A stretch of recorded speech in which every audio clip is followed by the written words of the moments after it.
Welcome back to my YouTube channel. Have you ever wondered what it's like to make a stamp? I've never had to wonder because my mum, Dvora Bochman, over the past years has designed many series, not only for Kenya, but also for Israel. And today I'm going to talk to you and explain how this comes about to be. So my mom has been an artist for all her life, and lately she's also been doing some curating of exhibitions.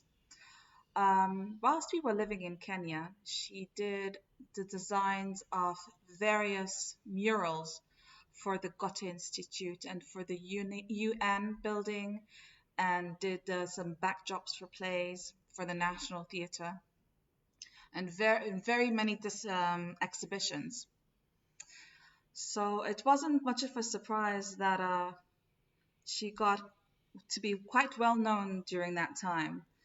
Um, and Dr. Manfred Lehmann, that you see here below, who was at the time the founder of the Intergovernmental Philatelic Corporation, came to see one of her exhibitions and was very impressed and decided that he wanted to put her in touch with the Kenya Post and Telecom Corporation and suggest that they take her up to design stamps for Kenya.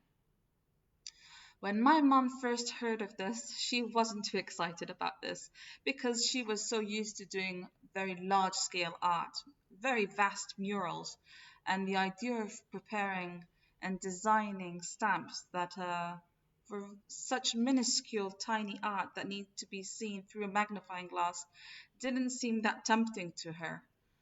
Nevertheless, she was, as you can see, contracted through the communications office, and she was awarded the contract for 5 mushroom stamps. This is the first series that my mum created. The series were of 5 stamps, and I'm going to now talk you through the process of the investigation and what she had to do in order to create these first series. So quite soon after she was awarded this contract, she learned that stamps all over the world, and specifically in Kenya, and very much at that time, were in fact requested by certain companies in order to promote their wares. And this is actually something that did happen with this specific series, as mushrooms were grown in Eldoret in Kenya, as you can see here, a bit northwest to Nairobi. And she was invited to take a private plane with a PR lady, fly over to Eldoret and to see the tanning factory of these mushrooms by the Eldoret Mushroom Company. This was a very funny experience in its own because the PR lady got very flirtatious with the pilot, and at some point the pilot let her actually fly the plane. And when they went and flew over Hell's Gate and saw the geysers down below, they actually dipped down. My mum said that was one of the scariest events that she had to overcome in this project. So they safely made it to the Eldoret Tanning Company, where she met with the company people, and they showed her the different types of mushrooms that she will be designing.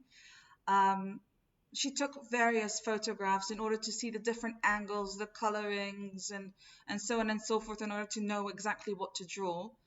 She had she actually managed to see 4 different types of mushrooms, either the chestnut mushrooms and shiitake mushrooms and white button mushrooms that were grown on sacks actually on pig poo, which was something that she found quite shocking. But yes, in fact, all these mushrooms were grown on big sacks of pig poo.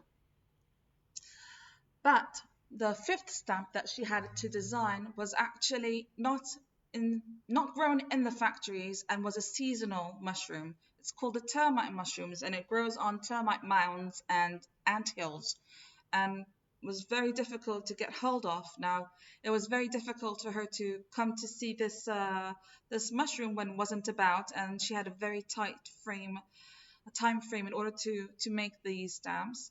So the only solution that she could come up with was to go to the botany department in the University of Nairobi and try to find if they had samples there, which in fact they did, but they were dehydrated. So mum had to go about and try to figure out how to put these mushrooms back to life and add hydration to them. And that's what she did. And only after she received their approval that they actually looked like the real thing could she go about and produce these stamps. So what she did first was to make initial sketches. What you can see here is a sketch of one of the mushroom stamps that was actually in the end not submitted. Mum wasn't too happy with it because she figured out that you can't see enough angles, it wasn't centralized enough, and lots of other issues that she decided that weren't good enough as far as she was concerned.